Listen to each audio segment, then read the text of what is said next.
Heitor! Olha aí, chegaram os caras. Tomorrow I just get a time. Fala, Tite! Tudo certo? Que Então maravilha! Como é que tá, rapaziada? Esse frio chegando aí, eu tive que botar uma touca, porque não dá, tá complicado a coisa. Tá frio, tá frio. Cara, hoje vamos falar um pouco sobre o lado mais obscuro, o lado que eu gosto, né? A finitude, a morte. O Tite tá dando uma travada aí, vamos ver. Cara, eu botei até o meu 3G, porque é melhor do que a minha própria internet aqui no condomínio.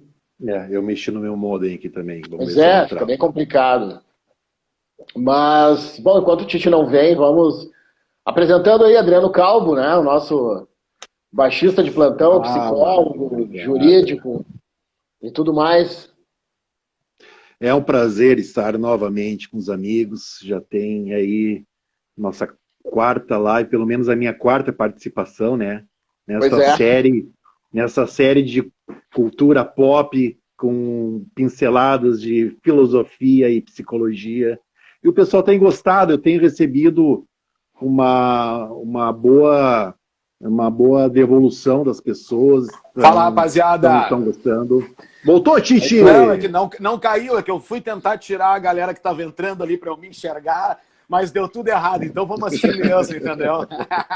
Beleza. Tem uma galera aí, hein?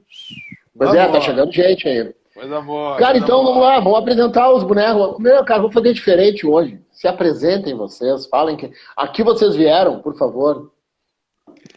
Hoje é um dia muito especial para mim, né? Porque a gente vai falar sobre um assunto que faz parte da minha vida praticamente de uma forma mais direta desde os 12 anos, né? Que é o rock and roll, toda essa simbologia do rock, tudo que envolve este movimento, que o rock, para mim, ele é mais do que uma música, mais do que um estilo musical. Rock é um estilo de vida, é uma forma como tu te posiciona no mundo. Então, conversar sobre isso com os amigos que tem também muita relevância dentro da música.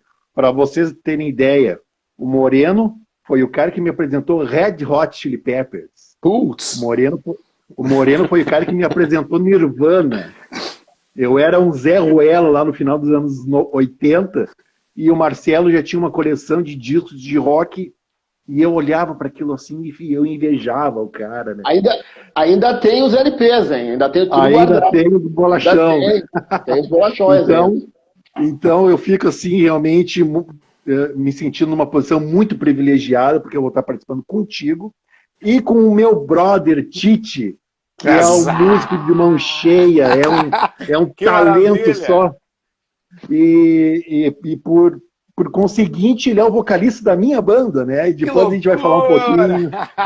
Então, eu estou já me apresentando, meu nome é Adriano, para quem ainda não me conhece, eu sou psicólogo e também sou músico, né? Eu toco com o Tite, já toquei com o Moreno numa banda de rock gaúcho.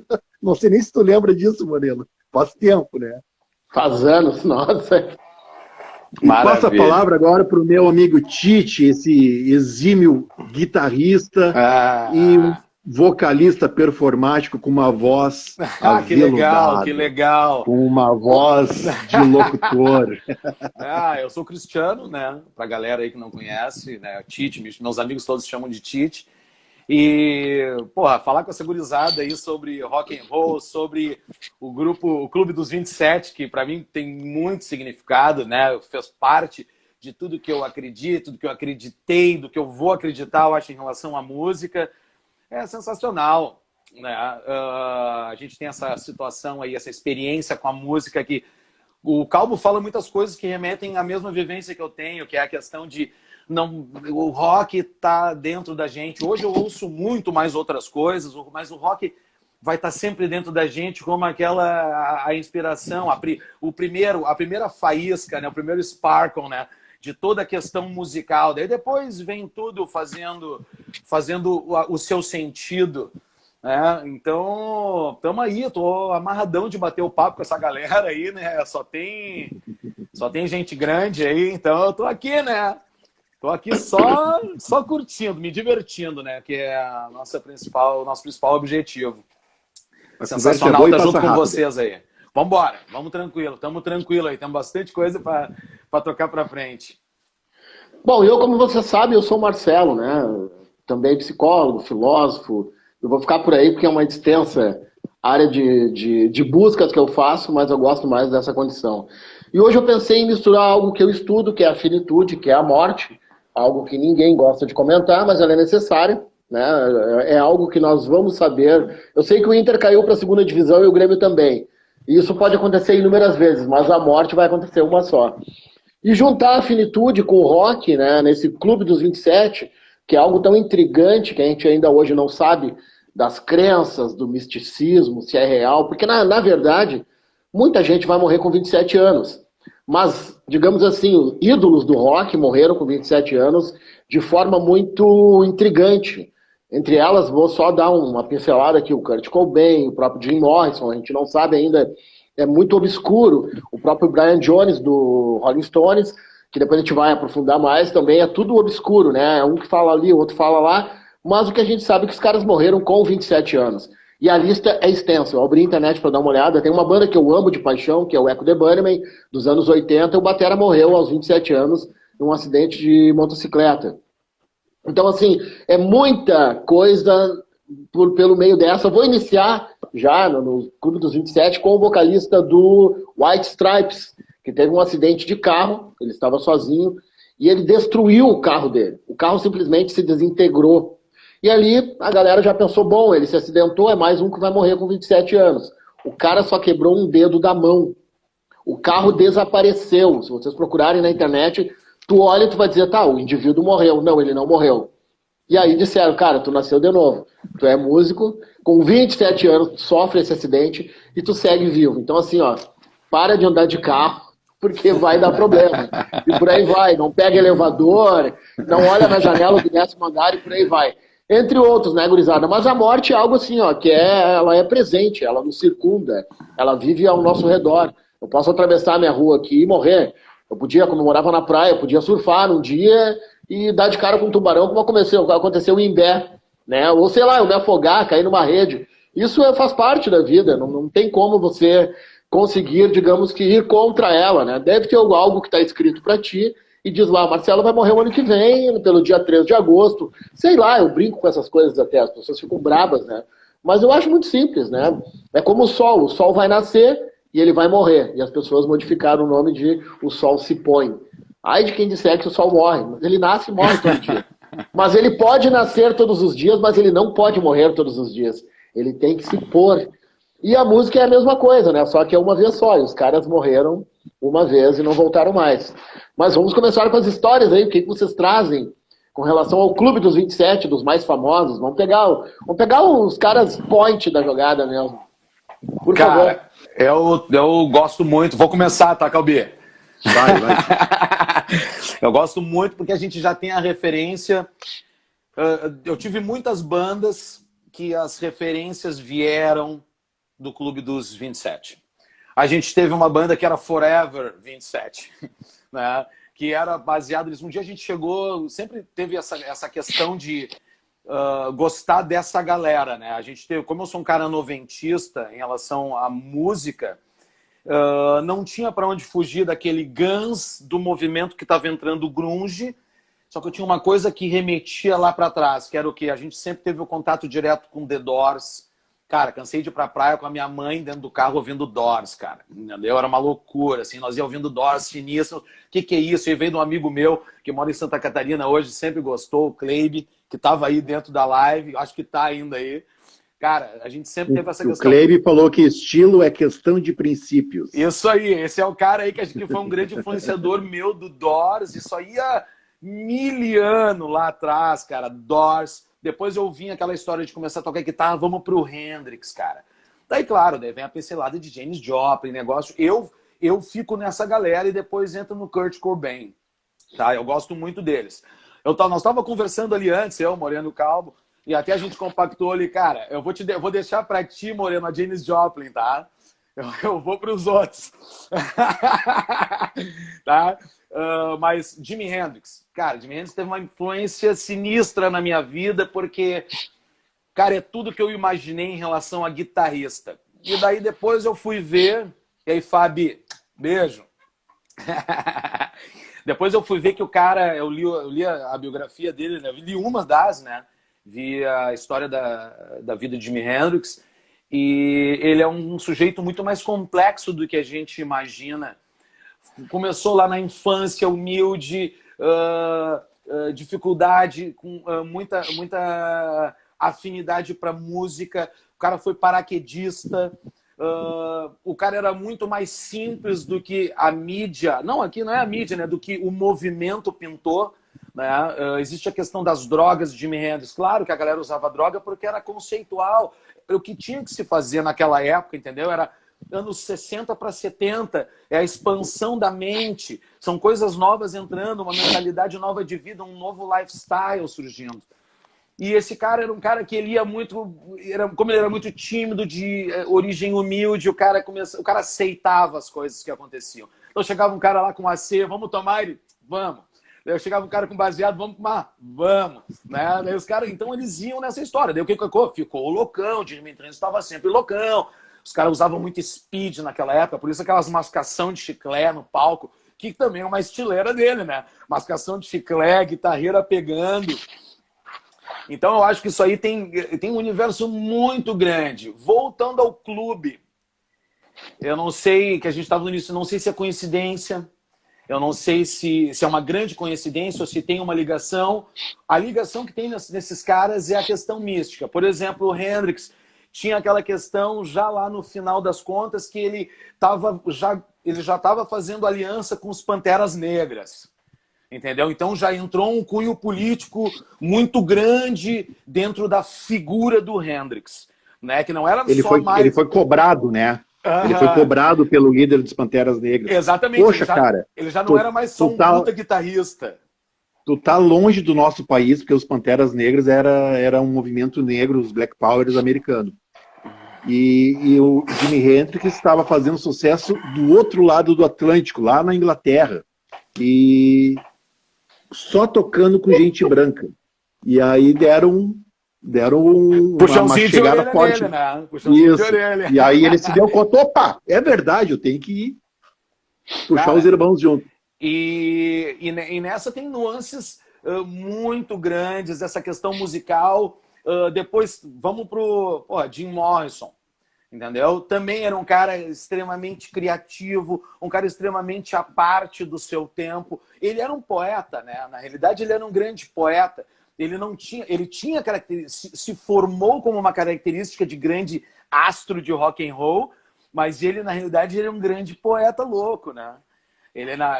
Eu imagino que ele quisesse até a questão de, entre aspas, né? Porque o filme conta, eu não tenho referência bibliográfica disso, mas no filme a gente vê que os primeiros shows ele fazia de costa. Então não era exatamente aquilo, não era aquele... A busca não era a tietagem, como é que eu vou dizer, entendeu? A elevação aos céus, né? Era a questão, sim, musical, de ser uma coisa, de botar para fora uma coisa linda que está sempre dentro de ti, que está te acompanhando, que é a questão musical. Kurt Cobain, mesma história, que são os caras que eu vivenciei mais. Ele queria mostrar, eu ouvi uma entrevista do David Grohl esses dias, que ele falava o seguinte, ele disse assim, eu sempre fiz música, mas eu nunca chegava nos ensaios dizendo, né, pensando, quem é que vai ser o próximo baterista? Vamos fazer uma música, vou te mostrar uma música, entendeu? Não, ele ficava frio, porque ele disse que o Kurt chegava com uma simplicidade, prezava a questão simples musical, já chegava com a música assim, é isso aqui. E vinha todo mundo junto. E nisso se fez um ícone de anos 90, que foi o Nirvana, que para mim mudou a música, entendeu? Mas a contragosto do Kurt, né?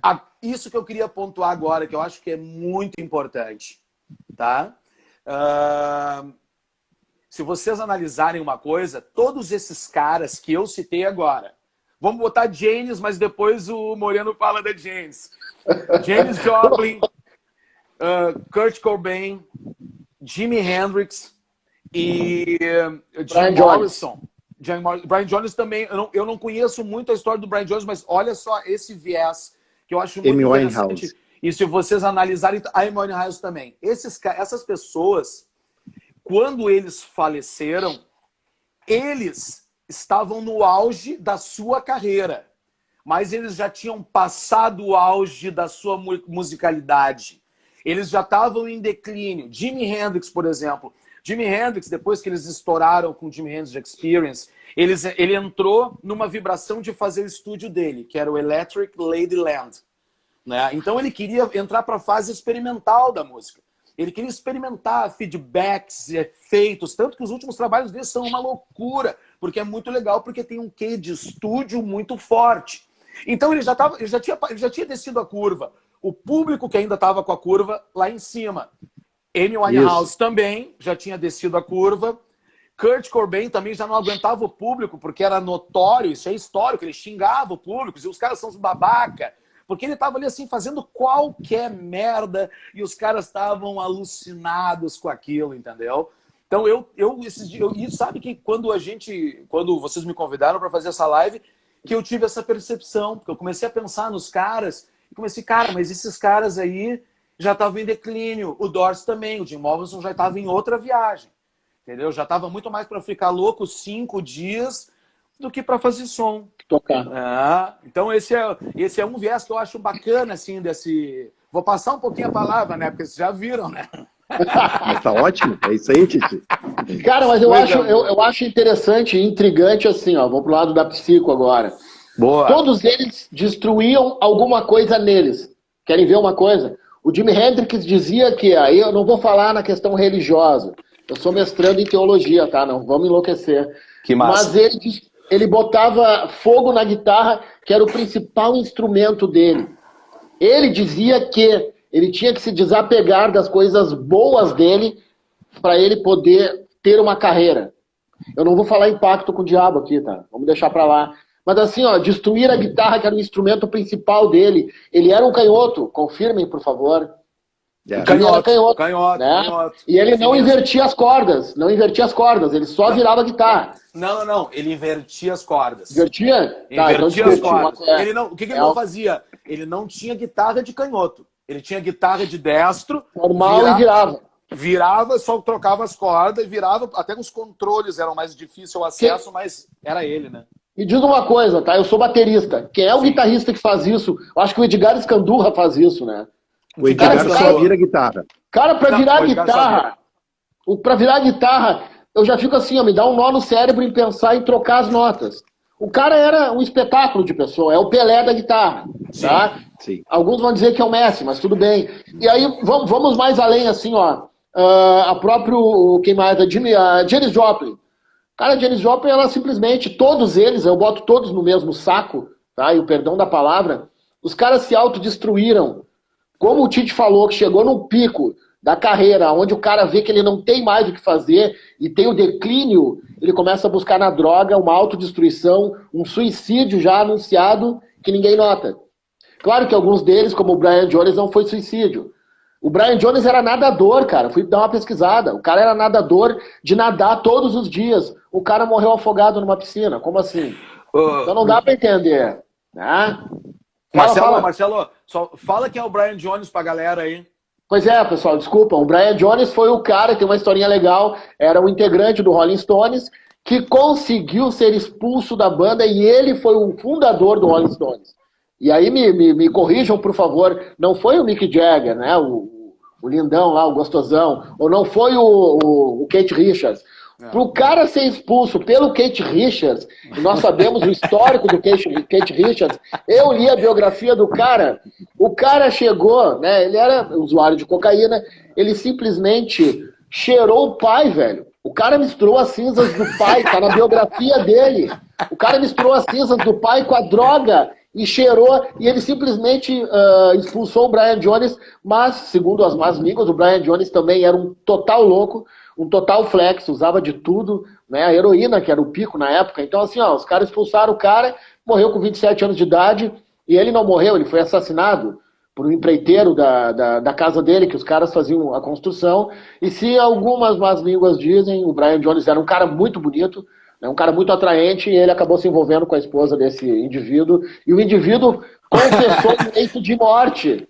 O cara confessou em leito de morte que depois foi aberto mais além. Então, assim, todos esses caras tinham uma vida muito questionável. Vou pegar leve agora nas palavras. Ô, Moreno, que volta tu deu pra dizer que o cara pegou a mulher do outro, hein? Pô, eu gosto da banda e eu gosto do cara. Eu vi o cara tocar, né? O cara tem uma... Quer dizer, eu não vou expor a vida pessoal, mas a questão do assassinato foi isso aí. Mas a gente nota que essa questão do uso da droga é uma autodestruição, na verdade é quase um suicídio que o cara está cometendo, o uso abusivo, né? O Kurt Cobain, o Brian Jones, o próprio Jim Morrison bebia muito, usava heroína, a Janis Joplin, eu vou deixar para te contar a história da Janis Joplin. E o próprio Jimi Hendrix. Pode ser. Deixa eu conversar um pouco, então. Depois o Tite continua. Então, vamos pensar assim, ó, Clube dos 27. As pessoas, o povo adora fazer teoria da conspiração. Então, o mundo ele é movido por teorias. Existem as teorias micros, né, dentro da família, aquela coisa que a gente escuta mal os nossos avós, eles isso, eles aquilo, os nossos pais, a gente sempre fica sabendo alguma coisa e a gente começa a confabular em cima daquilo, né, com os primos, com os irmãos. E existe a teoria macro, que é aquela coisa que afeta um país, que afeta o mundo. Então, o mundo é movido a teorias da conspiração, porque de alguma forma isso aguça este lado do cérebro da fantasia. Então, a gente não pode viver só a dureza da realidade. A vida real ela é muito dura, ela é muito difícil. Então, as pessoas precisam jogar na Mega Sena, e fica ali fazendo planos. Elas precisam de alguma coisa para fantasiar. E existem as teorias das conspirações. E o Clube dos 27, no meu modo de ver, é uma teoria da conspiração. Então, para mim, foi coincidência. Essas pessoas terem morrido, né, de formas trágicas. Acho que nenhuma foi de morte natural aos 27 anos. Então, a gente pode pensar assim, mas ok, foi ali uma casualidade, elas morreram, teve algumas que morreram com 26, outras morreram com 28, mas pelo fato de pessoas muito icônicas na cena terem falecido com 27, criou-se essa especulação. É magia, é coisa de ocultismo.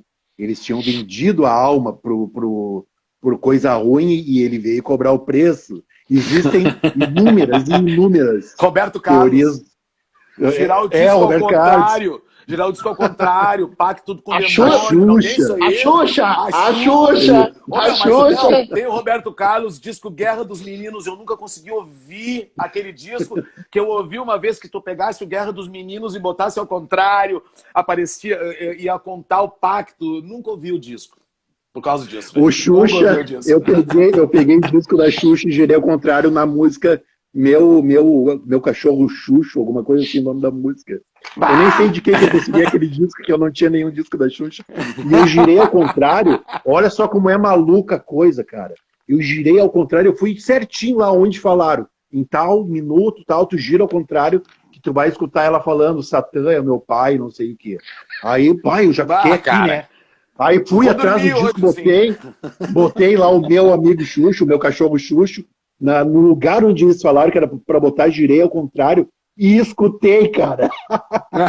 Claro, é uma voz toda enrolada que algum maluco foi lá e girou ao contrário. Isso aqui parece. Eu vou lançar e os caras vão acreditar. E as pessoas acreditam. E as pessoas acreditam. A reação em cadeia, né? Tu já vai esperando escutar aquilo ali. Aí qualquer coisinha barra mesmo. Já entrou na mente, já entraram na tua mente antes, né? E outra coisa, né? Muita droga também, né? Pois é. Droga. Eu tomava falando um pouco do Jimi Hendrix. O Jimi Hendrix, ele teve toda essa vida de abuso, né, na fase adulta, né? Mas voltando lá, alguns grãos na vida dele, na infância, ele foi uma criança rejeitada pelo pai, né? Então, isso deixou muitas marcas emocionais nele. E durante a vida toda, claro, de uma forma inconsciente, ele quis ser o melhor em tudo que ele fizesse para que o pai sentisse orgulho dele.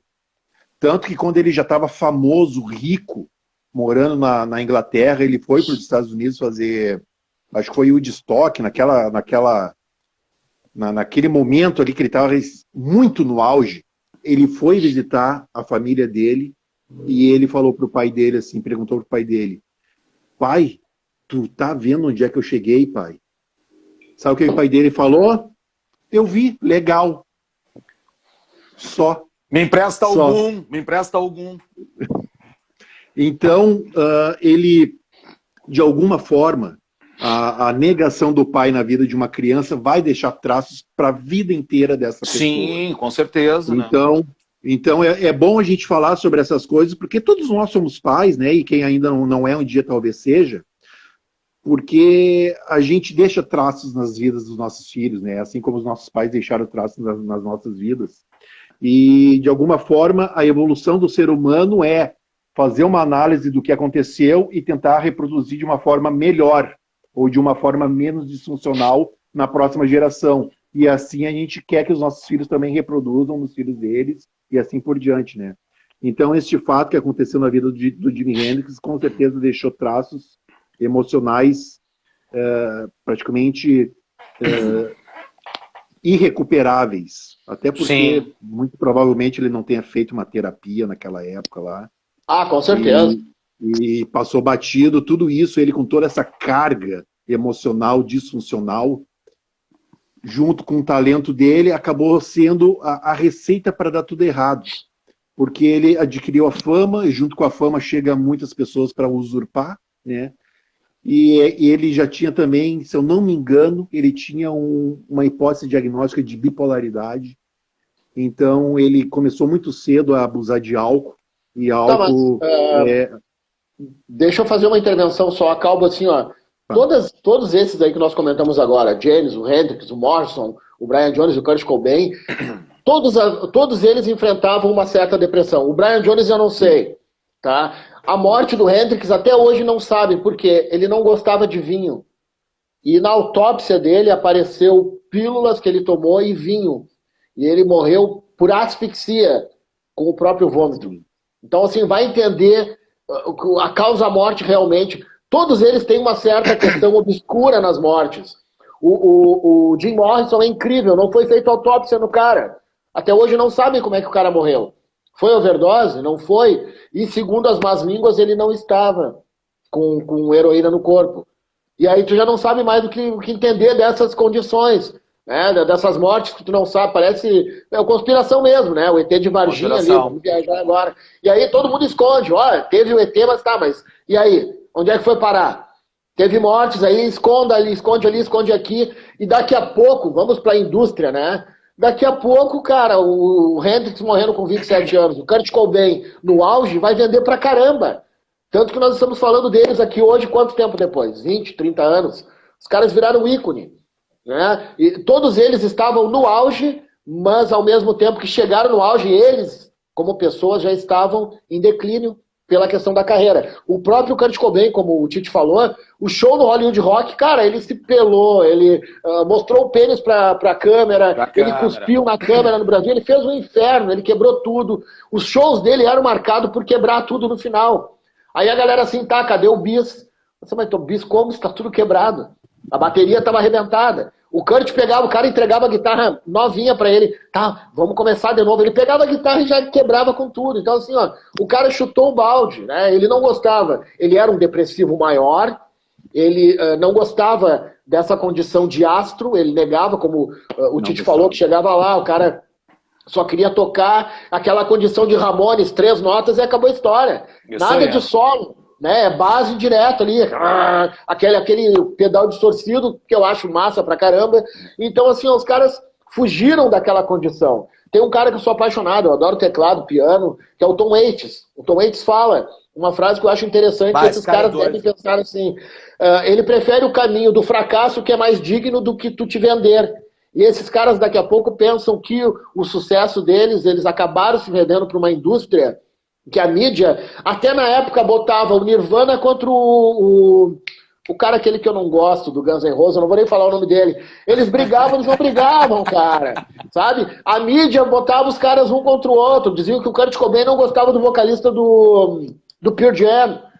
Não tinha nada a ver, os caras se davam e os caras diziam, cara, a mídia adora ficar lançando que... Ah, o Kurt Cobain passou pelo... Ah, esqueci agora o vocal do Pearl Jam, adoro o Pearl Jam. E aí, não se... O Ed Vedder. Ah, eles não se cumprimentaram. Cara, o cara nem viu o outro passar e louco. Não se tava dão. doidão, passou e Quase, acabou. pois é, né? Os caras Teve um o Hollywood... monte de coisa acontecendo, né? Sim, aí os caras já querem fazer toda uma jogada. Eu lembro do Hollywood Rock que o Flea, do Red Hot Chili Peppers, tocou trompete, velho, com o Nirvana. Cara, foi do caramba. Não vou falar o nome, mas foi do caramba. E aí já falaram, porque o Flea não deu tchau pro Kurt Cobain. Esse cara... Os caras se falam direto, da onde que não deu tchau? Já quer dizer, a mídia acaba produzindo essa explosão e ao mesmo tempo ela te derruba quando ela quer. E esses caras morreram. Eu ainda acho que a conspiração tem muita coisa por trás. Os 27 pode ser, sim, uma coincidência, mas ao mesmo tempo é muito intrigante ter esses 5 aqui. E aí nós vamos mais além. Tem um cara que eu amo de paixão, que é o Jean-Michel Basquiat, que é um grafiteiro francês. Ele fez uma banda até, também morreu de overdose aos 27 anos. É um negão, Rastafari, bonito pra caramba. O cara morreu, pegou HIV, se chapou até não poder mais, usou heroína e tal. E aí tu vai ver, assim, é muita gente famosa com 27 anos. Mas aí o cara vai me dizer, Marcelo, o mundo é enorme, os caras famosos vão morrer com 27, 28, 20... Mas é muita gente, não sei, me digam que eu estou errado. Tá, Tite, eu já dou a palavra para ti. Não, pode ficar tranquilo que eu tô amarradão. Qual é o ápice da energia do homem? O ápice da energia do homem é ali dos 27 aos 30 anos. O ápice da energia da mulher é dos 30 aos 34. Pô, tô longe, então o homem... Tu tá quase chegando lá.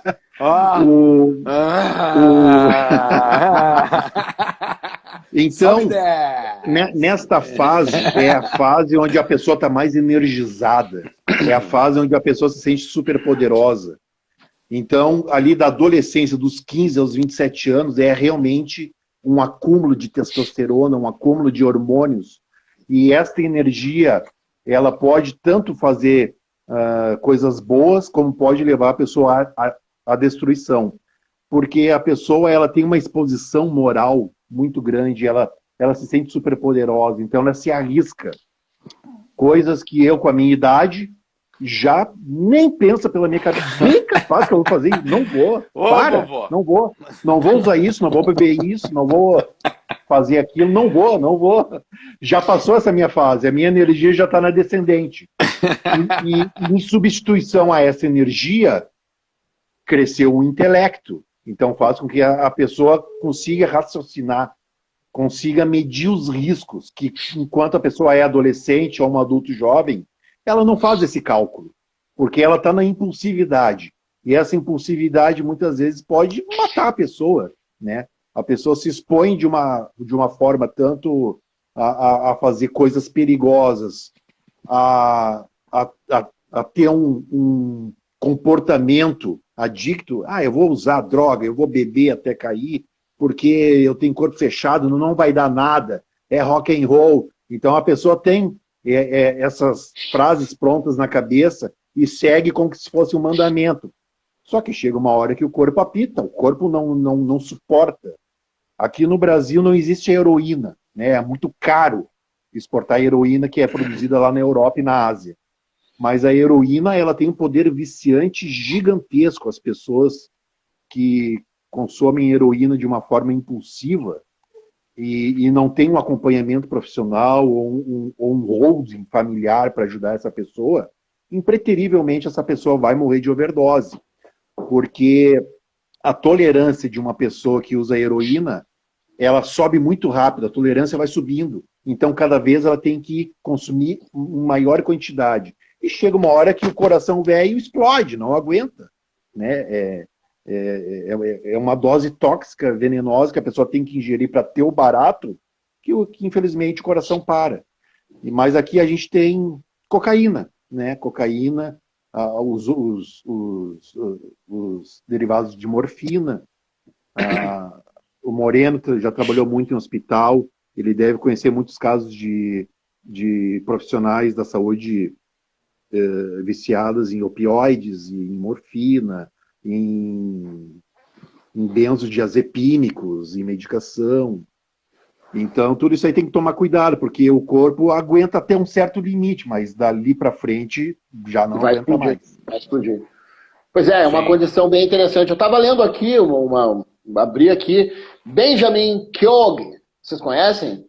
É neto de um grande cantor, que muitos devem gostar, é neto do Elvis Presley, morreu com 27 anos de idade. Essas coincidências que eu não consigo entender. Essas coincidências são demais. Pô, podia ser o neto do Zé ali da esquina, mas não, o neto do Elvis Presley morreu com 27 anos. E por aí vai, é muita coincidência, né? Mas é que eu acredito que o mundo tenha muita gente. Pensa numa coisa, Moreno. É óbvio que morreram vários artistas que estão por baixo dos panos, né? Que não aparecem na mídia, com os mesmos 27 anos. Entendeu? Eu concordo, eu acho que tem uma questão energética, mas é que eu vejo a vida como uma questão energética. Né? Eu lembrei de algo agora. Não. Tá?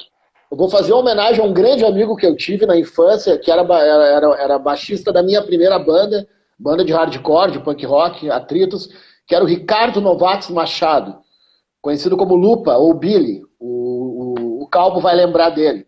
Tá?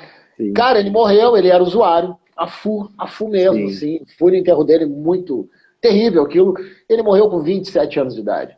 E ele dizia sempre pra nós... ele mexia com algumas coisas assim. E ele dizia, cara, a vida é tipo Sid Vicious, é rápido, tu tem que, sabe? E ele parece que ele já buscava aquilo ali. Aí eu era um pirralho, não entendia nada, mas hoje, vendo o que ele fazia, ele não queria passar dos 30.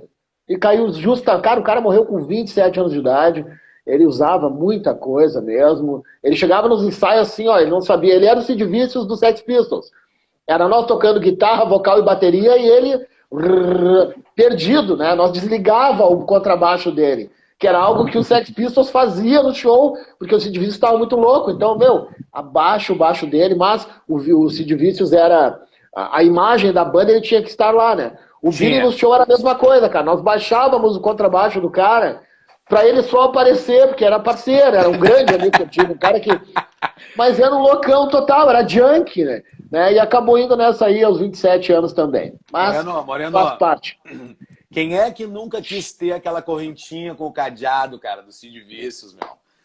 Quem viveu o rock and roll quis ter aquilo, cara. Isso aí é natural, velho. Pior que assim, ó, mas a minha era aquela bem, né? Ia na ferragem ali, pegava o cadeado da papai e colocava assim, bem pequenininho, cheio de onda. 6 meses com o pescoço marcado. Marcado, cara. 14 anos de idade, me achando o máximo, sabe? All-Star, calça de brim, camiseta branca. Bom, sensacional. Mas era o que era, né? A época era isso. Então, não, até hoje é legal, né? Sim, Tem sim. coisas que não... O adolescente, ele quer chocar, né? Ele quer chocar. Então ele tenta se identificar com as tribos. Para qual tribo que eu vou? Uhum. Cara, e a tribo do rock é uma tribo que choca muito, né? Porque as pessoas usam roupas pretas, usam esses acessórios. Isso aí nada mais é para chocar, né? Ela quer que as pessoas olhem, façam um comportamento de repulsa para aquele comportamento que a pessoa está tendo. É esse o objetivo dela, o objetivo atingido. Mas eu gostaria de, só pegando o gancho do Moreno, falar sobre esses comportamentos, né, que a pessoa tem junk, de usar muita droga e a vida é curta, vamos lá, vamos ficar louco. Isso aí, existem movimentos suicidas, existem comportamentos suicidas, né? O suicídio está aí, cara. Milhões de pessoas se suicidam por ano no mundo. Muitas pessoas se suicidam. Como já foi falado nas lives anteriores, 90% dos casos de suicídio, elas podem ser evitadas se as pessoas souberem lidar com as dicas que a pessoa com ideação suicida, com comportamento suicida, está dando para ela. Só que a gente não sabe identificar. Por quê? Porque é um tabu. É um tabu na sociedade, as pessoas não falam a respeito disso. Ah, não pode falar porque vai incentivar outras pessoas a se matarem, não sei o quê. Para mim isso é uma besteira. Eu sou profissional da saúde e eu já tive, enfim, muitos casos chegando na minha frente para tentar entender o que está acontecendo ou o que aconteceu. E realmente é um pano muito preto que tapa tudo isso e as pessoas não conseguem enxergar. E existem os casos de suicídio pontual, que a pessoa vai lá, se suicida, pronto, acabou. E existe este outro comportamento, como este teu amigo aí, Moreno, que também era meu amigo, que eu entendo como se fosse um suicídio programado. A pessoa não sabe que ela vai se suicidar lá na frente, mas ela sabe que um dia vai chegar. Porque o comportamento dela é um comportamento suicida. Ela é junkie, ela usa drogas sem se importar com o efeito que isso vai dar no corpo. Ela pega um carro, ela pega uma BMW, acelera 200 por hora no meio da cidade, atravessa o sinal vermelho, não está nem aí se vai se matar, se vai matar alguém. Isso é um comportamento suicida. E por que não, um homicida também. Existe isso. É um distúrbio mental, são problemas mentais que tem que ser trabalhado na clínica, em terapia, ou com psiquiatra, ou com medicação. Tudo tem tratamento. Então, às vezes a pessoa tem um familiar muito doido lá, né? E não sabe mais o que fazer com aquela pessoa. Tudo tem um jeito. Desculpa, eu li algumas questões aqui, agora entrou para mim, Rafael. Legal aí. Tá, o Rafael G74 fala aquilo que tu tá falando. Rafinha, infelizmente, meu. Existe um preconceito, ó, já passou aqui, deixa eu ver se eu consigo buscar ele. Alguém consegue buscar? Existe um preconceito grande contra o suicídio, que a pessoa é fraca. Tu escuta uma frase dessa, o cara que tá pensando em suicídio, ele vai afundar cada vez mais, ele não tem o apoio, né, o que o Calvo tá trazendo agora. O cara começa a deixar rastros que vai se matar. Né? O cara que, aquela história, o cara que quer se matar, ele não avisa. Tá, mas tu quer que isso aconteça? Que o cara se mate? Então a ignorância nossa, principalmente no nosso país, eu não vou entrar em política, tá? Com genocida e o caramba, mas assim, ó, com essa coisa... Por favor, hoje né, velho? Por favor, né? Não. Não vamos... Já meio que se posicionou, né? Já. Por favor, né? Ô, Moreno, vamos... Esse pauta é muito mais extenso do que isso. Vamos ficar só na pauta leve, suicídio. Não vamos falar da pauta pesada. Não vamos. Mas assim, ó, a condição, hoje eu fiz um post até no meu Instagram, Marcelo Psi ali, cara, que assim, ó, o preconceito no Brasil, o racismo no Brasil, ele é velado, né? Eu prefiro o preconceito dos Estados Unidos, que é aberto, do que o Brasil, o cara dizer que não, eu não sou, sabe, eu não dou bola. Cara, eu abri o Facebook não faz um ano, eu voltei pro Facebook. Cara, eu vejo colegas meus serem preconceituosos, sabe? Com a questão do LGBT, do racismo, do cara que usa uma roupa diferente, do emo, do punk. Quer dizer, com o tatuado, o cara que é todo... Hoje, claro, todo mundo faz tatuagem, mas, cara, na minha época de 90, ai de ti que tivesse uma tatuagem. Sim, não podia. Não podia. Então tem tudo isso daí. O Brasil é um país preconceituoso, ele pré-julga, né? A palavra ética, para mim, que eu dou aula de ética, em filosofia, psicologia e ética, cara, só tá no dicionário. Nós temos grandes filósofos que trabalham a ética. Immanuel Kant, o próprio Nietzsche fala sobre ética, e os caras parece que não entra na cabeça do nosso povo. Na verdade, os caras não... O preconceito até mesmo contra o rock. Eu vou falar, quando eu tinha 13 anos, comecei a escutar Replicantes e Garotos da Rua. Isso aí é coisa de louco, né? Isso aí é barulho. Drogado. Ah, o Marcelo com 13 anos está usando droga. Eu nem sabia o que era a palavra droga. Eu fui pesquisar, cara, o que é droga? A professora, droga é uma coisa ruim, fica longe. Aí eu perguntei assim, aquela ignorância, tá, mas é uma cidade bem longe? Porque, pô, né, tu fica imaginando o que vai ser uma droga. E as pessoas têm esse radicalismo de não explicar, de não querer se colocar no lugar do outro, ter a empatia, de entender o indivíduo. Cara, se o cara quer... Eu tenho amigos que né, do nada, os caras chegaram e disseram, eu gosto de homem. Assim, cara, pra mim, o que mudou pra ti? Cara, eu pratico jiu-jitsu, tá? Há muito tempo. Tem um cara que eu não posso falar, eu treinei com ele muito tempo. O cara finalizava todo mundo. Não vou nem dar a faixa dele. E um dia ele falou pra mim, Marcelo, tu que é psicólogo, preciso te contar uma coisa e tal. O cara contou, eu falei, tá, vai mudar a nossa amizade? O que eu quero é te finalizar dentro do tatame e eu não consigo, Praga. Porque tu é muito bom dentro do jiu-jitsu. O cara, eu pensei que tu ia ficar com o meu. Cara, eu vou ficar com o quê? Né? Tu é meu amigo. Eu te conheço há anos. Né? Isso é uma coisa tua. Se tu quer abrir, tu abre. Se tu não quer abrir, tu não abre. É uma questão tua. Mas pra mim, não muda nada. Mas as pessoas têm aquela... O próprio, o negro, eu sou negro, tem aquele preconceito. Eu acho que vão me olhar diferente. Cara, até tu perder esse... Claro, meados de anos 80, 90, era muito complicado. Hoje, a coisa mudou bastante. Mas aí aparecem outros preconceitos que a gente fica se perguntando quando vai terminar isso. Quando vai seguir esse preconceito velado? Moreno, mas na minha opinião, tu fala como um estudioso, tá? Vou falar como um leigo, um senso comum que vive a coisa. Existe uma desconstrução, né? Tem que ter uma desconstrução sobre isso. É a maneira que eu entendo. Como sobre qualquer outras coisas, tá? Eu acho só que tem uma questão que é muito difícil, porque no Brasil existe uma questão cultural que é muito rasa, se usam as bandeiras erroneamente.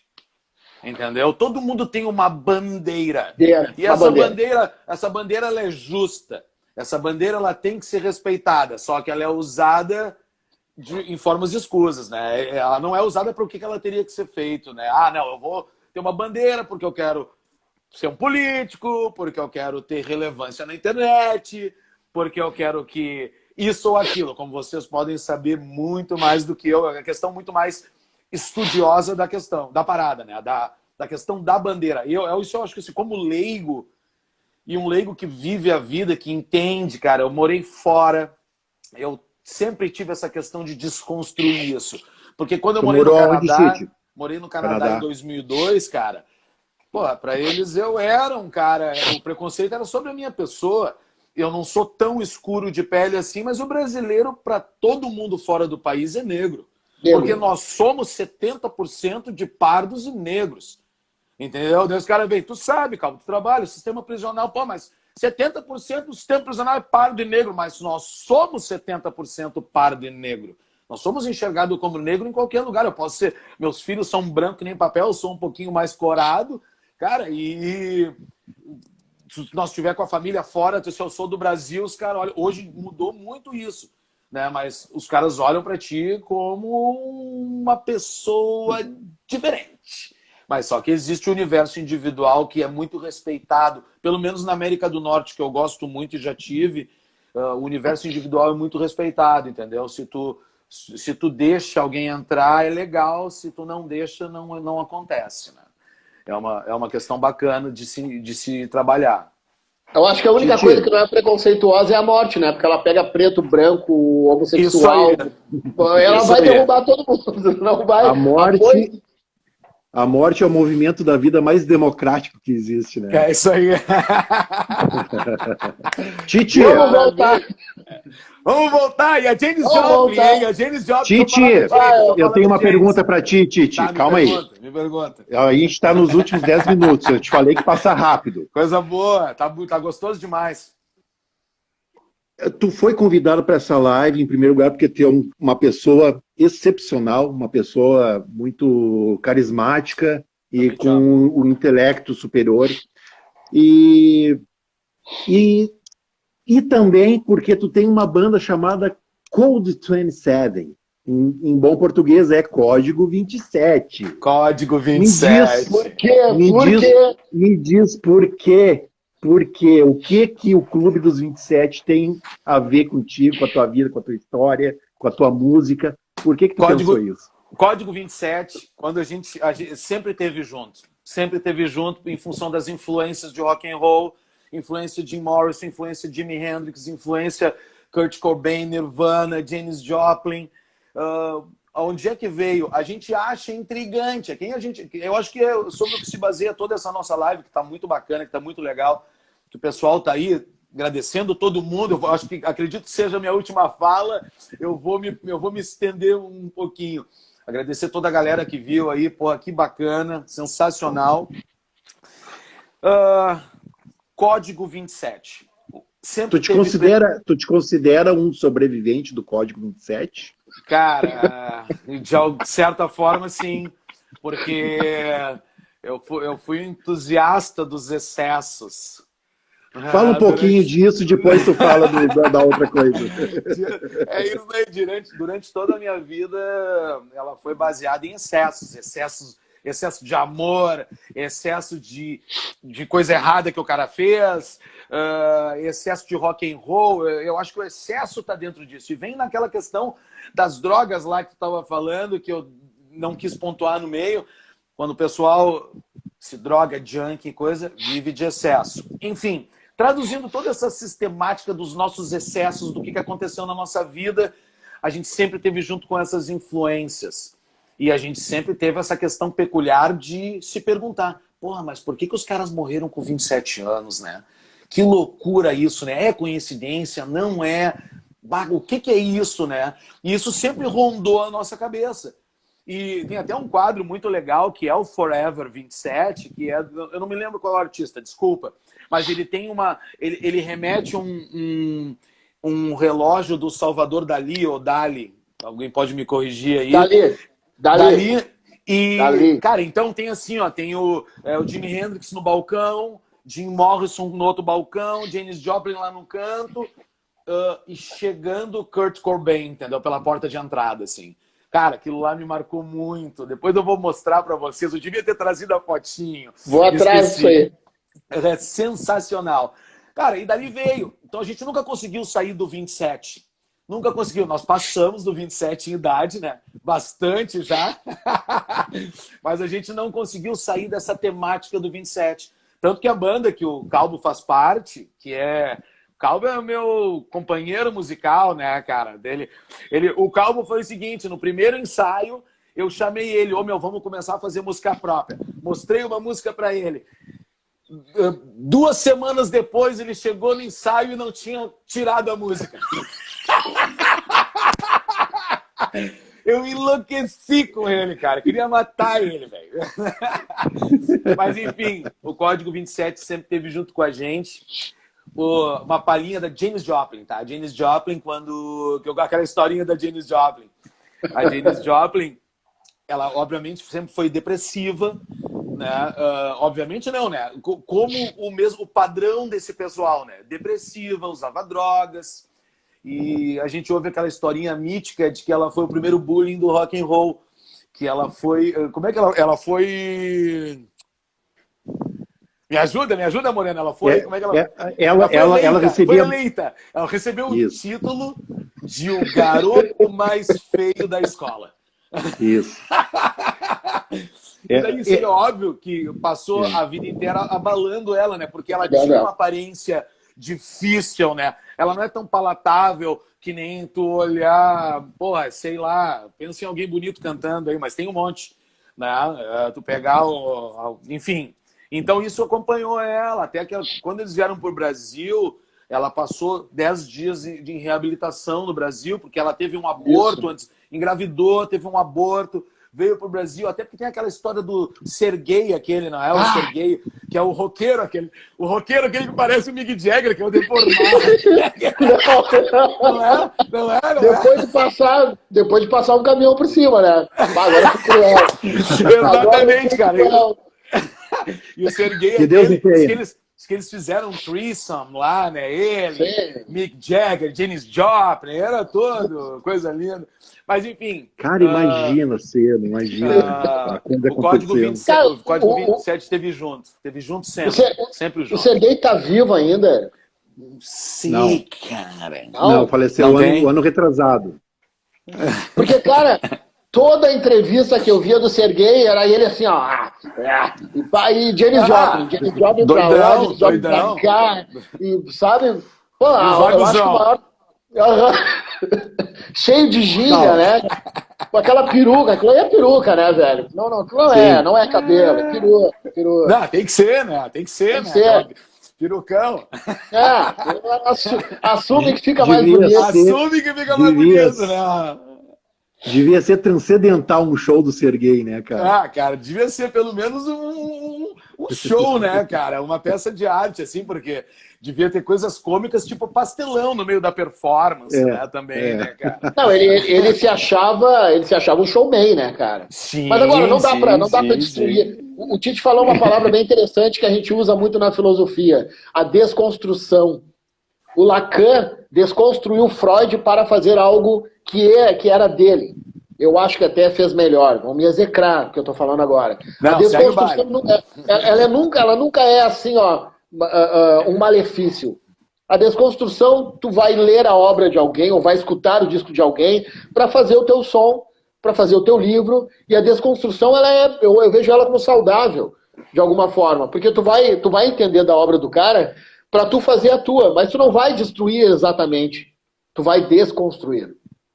Isso aí sensacional, tem muito, né, na condição. O Serguei eu vejo assim, cara, ele era uma figura icônica, né, não dá para desfazer o que ele fez. É um cara que ficou, a gente tá falando dele aqui, a gente tá elevando a moral do cara. Claro. Eu curtia ver o cara, os shows dele. Eu curtia ver ele ir na...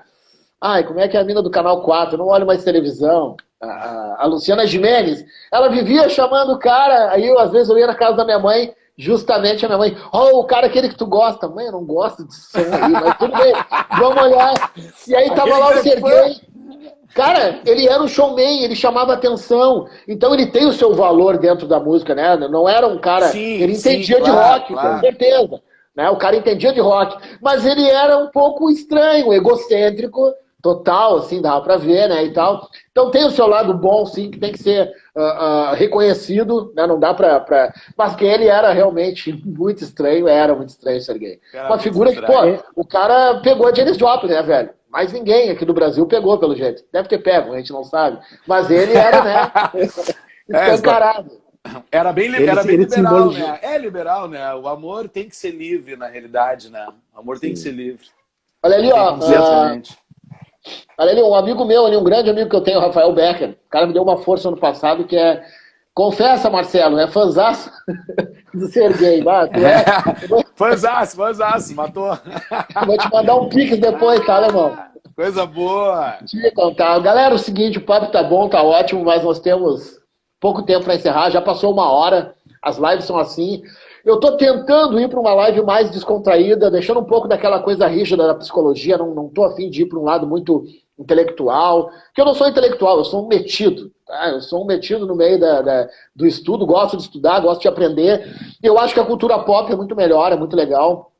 Hoje a gente falou de música, de rock, de finitude, de morte, de drogas, né, de suicídio, que é algo que logo aí tá onde eu trabalho hoje, já estamos preparando a questão do suicídio. O Calbo trouxe algo muito importante, que as pessoas não querem falar de suicídio porque vai abrir a porta para outros. Cara, falar de morte é falar de vida. Falar de suicídio também é falar de vida, é prevenir, né, fazer a prevenção. Alguém que daqui a pouco vê eu falando, Marcelo, eu tive umas vontades estranhas. Cara, senta aqui, vamos conversar. Se a gente deixar aquilo lá na gaveta, né, o Salvador Dalí, cara, eu amo o Salvador Dalí. Né? Não ter vergonha. O Salvador Dalí falava nas gavetas, abra suas gavetas e bote para fora o que te incomoda. Ele dizia isso.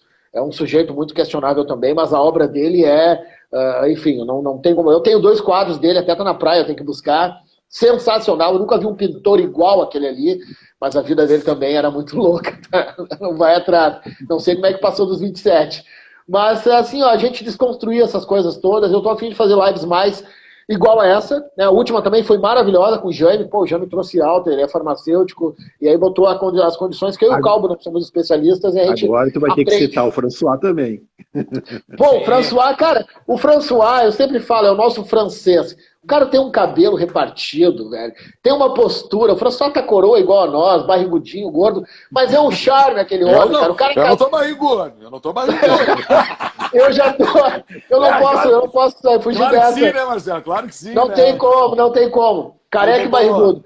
Mas o François é um cara que, né, o cara flutua, o cara não caminha, velho. Tu olha ele assim, é uma figura sensacional, um grande amigo da época. Nós estudamos junto no Marechal Rondon, na escola Marechal Rondon. Eu não vou falar do pior ali, mas a gente estudou lá, né, Calma? Então eu tô tentando ir pra esse lado, mas... Me dá 5 segundos. Cara, vai lá. Cara, é que assim, ó, eu não consegui tirar a galera subindo aqui na frente, né? Mas, tá direto, né? Tem que falar do Krause, do Bobô, do meu primo Betinho, da Felas, da minha mina que estava ali, dos meus filhos que apareceram, entendeu? Do Rafinha que participou, do Kleibe, que está em Santa Catarina, da Fernandinha, que entrou, da Fernanda Cássio, que a minha mulher está lá na casa dela. Ô, meu, galera sensacional apareceu. E mais um monte de gente interessante que eu ouvi os comentários. Até a gente não consegue responder não tanto, consegue, né? Não consegue. Vai ser muito legal.